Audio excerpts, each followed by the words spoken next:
Tudo da Canção Nova em um só lugar. Canção Nova Play. O Senhor esteja convosco.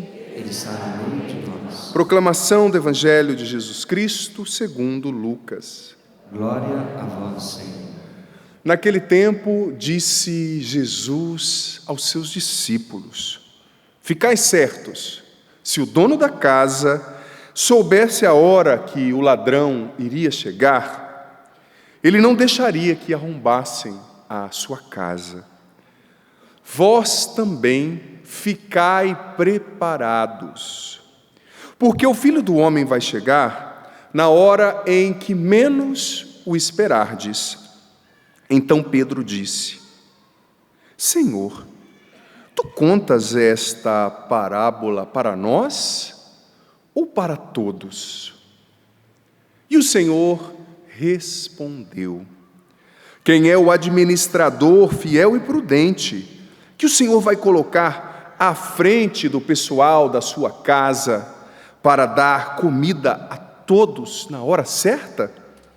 Feliz o empregado que o patrão, ao chegar, encontrar agindo assim. Em verdade eu vos digo, o Senhor lhe confiará a administração de todos os seus bens. Porém, se aquele empregado pensar: meu patrão está demorando, e começar a espancar os criados e as criadas, a comer, a beber e a embriagar-se, o senhor daquele empregado chegará num dia inesperado e numa hora imprevista. Ele o partirá ao meio e o fará participar do destino dos infiéis. Aquele empregado que, conhecendo a vontade do Senhor, nada preparou, nem agiu conforme a sua vontade, será chicoteado muitas vezes. Porém, o empregado que não conhecia essa vontade e fez coisas que merecem castigo, será chicoteado poucas vezes. A quem muito foi dado, muito será pedido. A quem muito foi confiado, muito mais será exigido. Palavra da salvação. Glória a vós, Senhor. Podemos aplaudir o Santo Evangelho proclamado.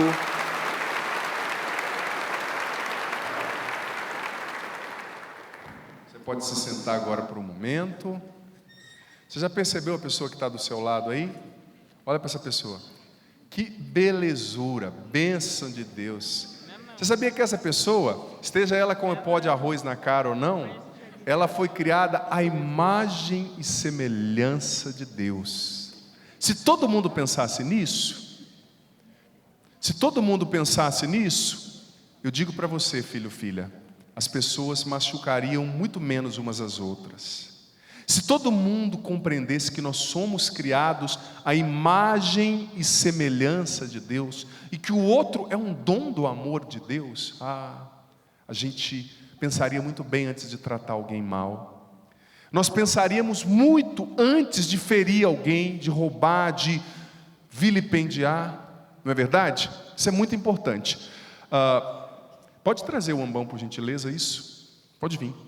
O padre vai usar aqui para fazer a pregação.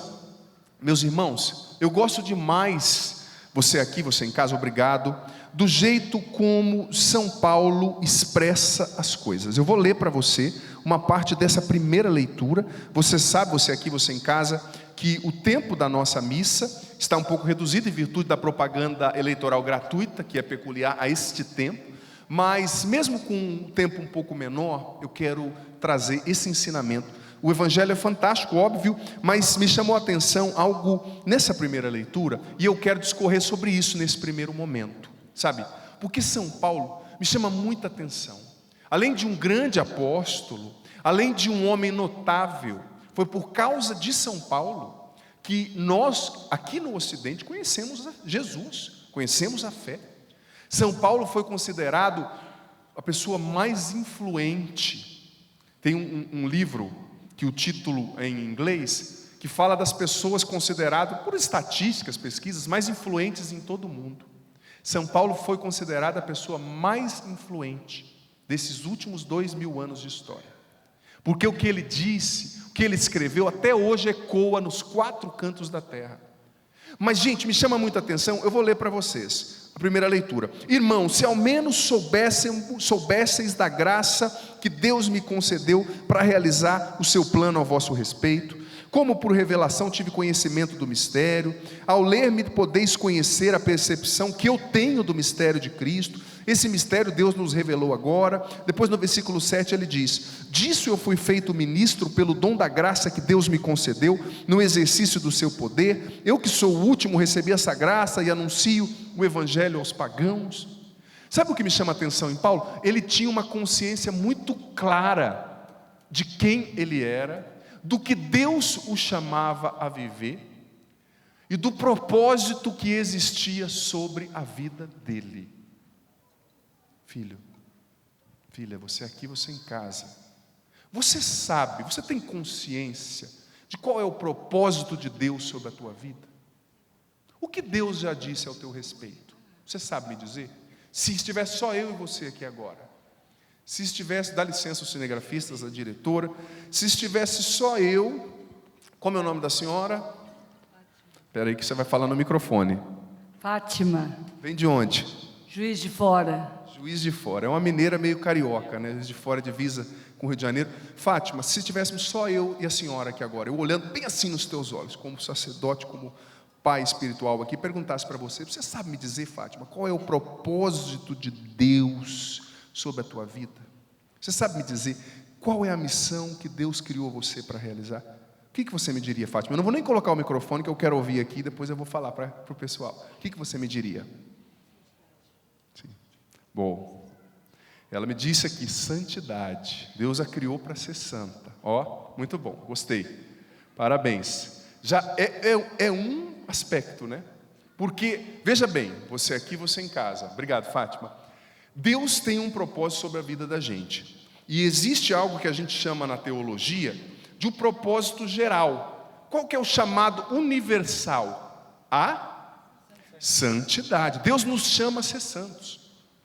Mas veja bem, existe um propósito geral de Deus. Deus chama o corpo místico de Cristo, que é a igreja, que somos nós, à santidade, a nos tornarmos perfeitos como Ele é perfeito.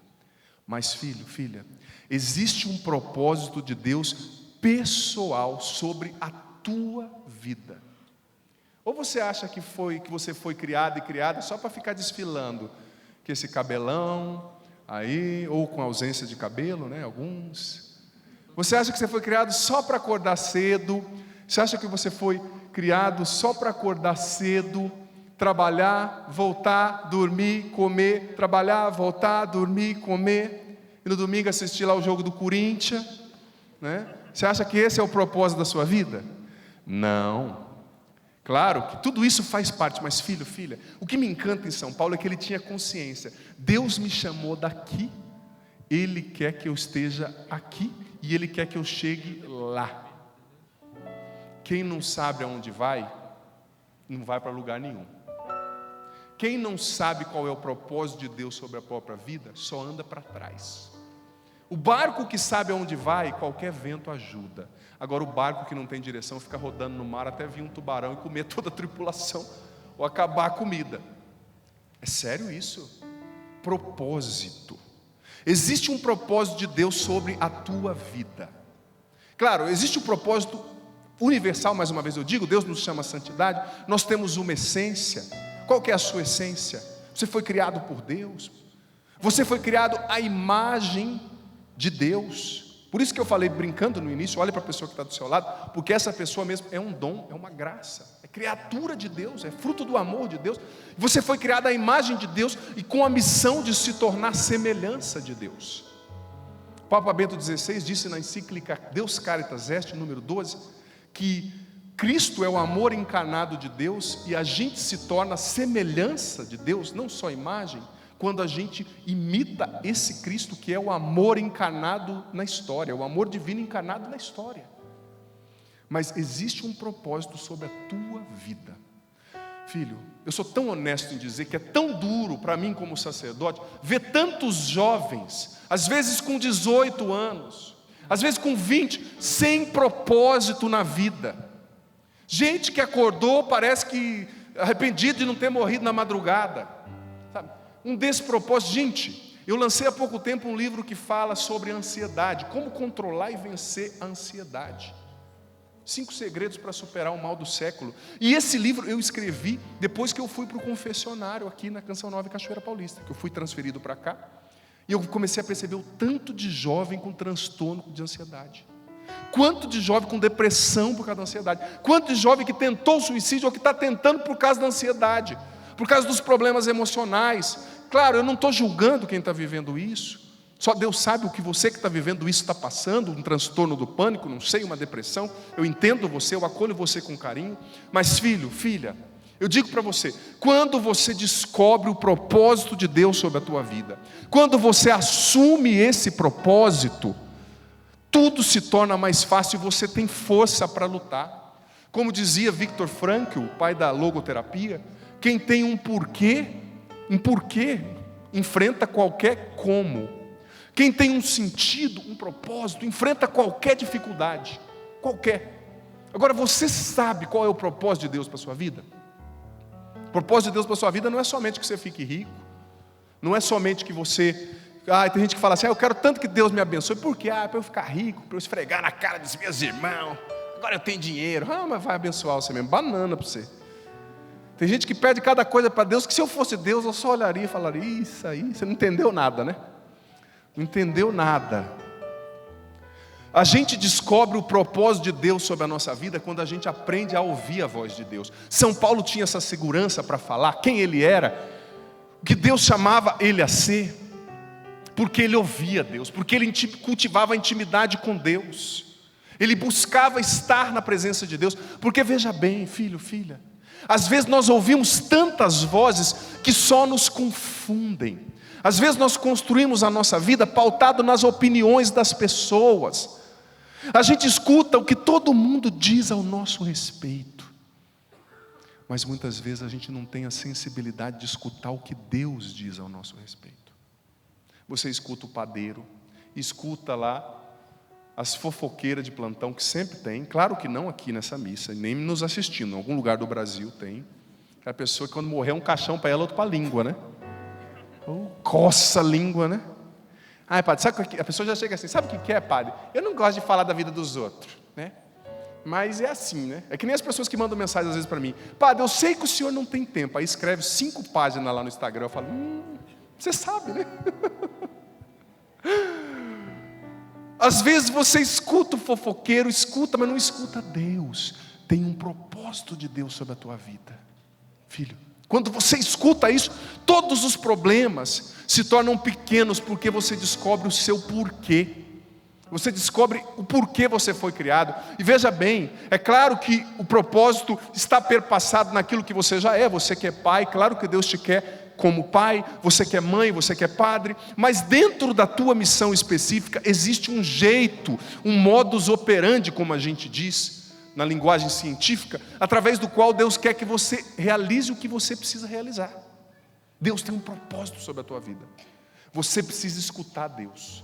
Porque tem muita gente confusa que não assume a própria identidade e propósito, porque só fica escutando conversa fiada. Como aquela história. Você já viu aquela história? Diz que tinha um homem que se preocupava muito com o que as pessoas pensavam, né? Um senhor já. Tinha o seu netinho, vivia ali, mas ele sempre estava preocupado com o que as pessoas falavam dele. Não vamos fazer isso não, né? O que o povo vai falar, né? Fulano falou aquilo de mim. Tanta gente vive preocupado, porque está preocupado demais, pensando demais na opinião dos outros, que vão achar de mim. Que se exploda o que vão achar de você. O importante é o que Deus pensa ao teu respeito. Isso você precisa assumir, o seu propósito. E diz que esse homem era muito preocupado. Aí um dia ele juntou o netinho pela manhã e falou assim, vamos dar uma volta, filho? Eu vou pegar o jeguinho que a gente tem amarrado ali no fundo de casa. Ele tinha um jeguinho velho. Malemar andava, falou, vamos dar uma volta. Só que ele falou assim, eu vou andar no jeguinho, você vem do meu lado, viu? Falou pro netinho. E ele subiu no jegue e o netinho do lado, o netinho ali dos seus 4 anos e pouco. De repente passou umas pessoas, olharam para ele e falaram, eita, velho preguiçoso. Criança aí no chão e o velho em cima do jegue. Depois morre de infarto, por quê? Porque não anda esse velho preguiçoso. Ele falou: é mesmo. Desceu, colocou a criança no jegue e foi andando do lado. Aí passou um casal e olhou: nossa, por isso que as crianças são mal educadas. O povo não sabe educar. Um homem velho desse, em vez de colocar a criança no chão, em vez de colocar essa criança no chão e mostrar para ela que os mais velhos têm que ser respeitados, e deu um sermão. Ele falou: é mesmo. Falou: quer saber de uma coisa? Dá a mão aqui para mim. Pegou o jegue e colocou nas costas. Folheou o jegue. Aconteceu lá em Minas Gerais isso aí, é verídico. Brincadeira, o pessoal de Salinas. E saiu com o jegue, né? Ele falou: agora quero ver o que vão falar de mim. Eu sou um homem que eu admito que ninguém fale quem eu sou, o que eu acho que eu tenho que fazer. E lá saiu com o jegue assim. E o jeguinho achando bom, né? Nunca tinha sido carregado na vida, só levou chumbo na vida. Carregou peso, ele falou: ah, que bem, estou quase morrendo, mas até que enfim eu tenho algum prazer nessa vida de jegue. De repente uma molecada estava jogando bola, ele passando perto do campo, os meninos pararam e olharam e falaram: nossa, que velho burro! Carregando o jegue nas costas, e uns 15 meninos começaram a rir. Aí ele parou e começou a chorar. Filho, filha, tem muita gente carregando jegue nas costas aí, aqui nessa igreja e fora, porque não escuta a voz de Deus, mas só fica dando atenção para a opinião de quem não sabe o porquê você foi feito, de quem não conhece o seu coração, de quem não conhece o propósito que existe sobre a tua vida. Para de carregar esse jegue e escuta a voz de Deus, porque Ele tem um propósito único para a tua vida. Ele te criou para algo, e Ele quer você sendo o que Ele te criou para ser, porque é assim que você vai ser feliz. Amém? Vamos ficar em pé então? Esses dias eu estava lendo um livro de um filósofo que eu gosto muito, chamado Emmanuel Levinas, e ele dizia que a essência do ser humano se revela no rosto. No rosto. Mas claro que Levinas não estava falando do rosto estético, somente a face, né? Ele estava falando, num livro dele muito interessante, que quando a pessoa descobre o próprio propósito de vida, o sentido da vida, o porquê ela foi feita, o rosto dela exala, onde ela passa, que ela não foi criada à toa, que ela nasceu para fazer a diferença no mundo. O que as pessoas dizem quando olham para o seu rosto, hein? Ai, Jesus! O que as pessoas falam? Não estou falando questão de ser bonito ou feio, não importa o tamanho do seu nariz, ou da sua orelha, ou da boca, né? Não importa nada, o que importa é o que está por trás do seu olhar, o que você revela. Porque quem encontrou o próprio propósito, exala amor, paz e esperança por onde passa. Pode aplaudir? E eu vou convidar você a levantar os seus braços comigo. Reze comigo: Senhor Jesus, nesta noite eu te peço, derrama a tua graça sobre mim. Eu quero, Jesus, te ouvir, te agradar, descobrir a minha essência em ti, o propósito teu que há sobre a minha vida. Que eu não fique, Senhor, preocupado demais com o que as pessoas dizem ao meu respeito. Claro, eu preciso conviver bem com todos, mas o mais importante é o que o Senhor pensa, sente e diz ao meu respeito. Obrigado porque eu fui criado à tua imagem, com a missão de concretizar a tua semelhança. Eu te entrego, Senhor, os meus impossíveis, a situação da minha família, os meus problemas, os meus medos, enfermidades.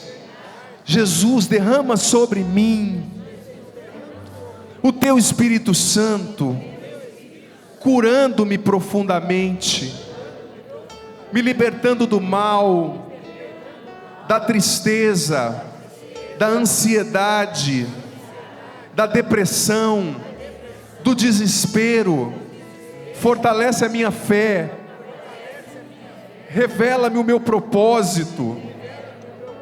Vem, Espírito Santo, encha-me agora, dai-me a compreensão profunda desta palavra de hoje. Vem, Espírito Santo, curar o meu ser, liberta-me dos pensamentos negativos, enche-me de esperança, e que o meu rosto exale o meu propósito de vida, a minha missão em Deus. Vem, Espírito Santo. Amém. Em nome do Pai, do Filho e do Espírito Santo. Amém. Tudo da Canção Nova em um só lugar. Canção Nova Play.